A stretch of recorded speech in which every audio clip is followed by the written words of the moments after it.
अस्सलाम वालेकुम फ्रेंड्स, मुझे उम्मीद है कि आप सब ठीक होंगे और खैरियत से होंगे। तो फ्रेंड्स, आज हम बना रहे हैं चना चाट, जो बहुत ही मज़ेदार और बहुत ही उम्दा बनती है। और साथ ही साथ मैं आपको मीठी चटनी की रेसिपी भी बताऊंगी, बहुत ही झटपट से।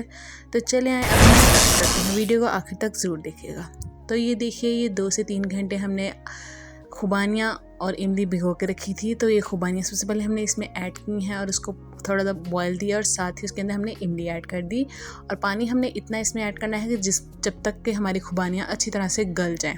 अब पानी खुश होगा तो ये देखिए, अब हम इसको करेंगे ग्राइंड। तो ग्राइंड करके वापस से उसी पैन में डालेंगे और साथ ही डालेंगे हाफ़ टी स्पून लाल मिर्च, हाफ़ टी स्पून नमक, हाफ़ टी स्पून काला नमक, हाफ़ टी स्पून 4 से 5 चम्मच चीनी के हम इसमें ऐड करेंगे।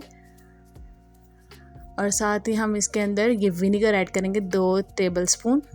और इसको अब हम उबाल आने तक देंगे और उबाल आने देंगे। और ये देखिए, हमारी पक चुकी है, इसे हमने ठंडा करके निकाल लिया। और साथ ही अब हम इसमें ऐड करेंगे टमाटर, खीरे, बंद गोभी, धनिया, पुदीना बारीक कटा हुआ, और सब्ज़ मिर्चें बारीक कटी हुई।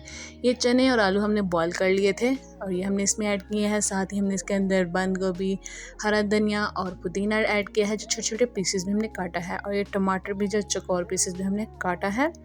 खीरे भी हमने इसमें ऐड किए हैं।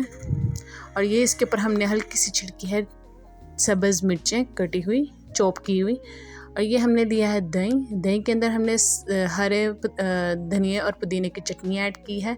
और इसी के साथ ये हमने मीठी चटनी, जो आपको खुबानियाँ और इमली की चटनी जो हमने बनानी बताई है, ये हमने ऐड की है।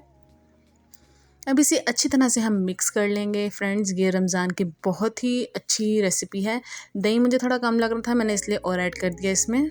ये बहुत ही मज़ेदार और बहुत ही उम्दा बनती है फ्रेंड्स। और इसका टेस्ट थोड़ा सा और बढ़ाने के लिए हमने इसके ऊपर चाट मसाला स्प्रिंकल कर दिया था। आप चाहें तो नहीं भी डाल सकते, लेकिन डला हुआ बहुत ही अच्छा लुक में भी और खाने में भी बहुत मज़ा लगता है।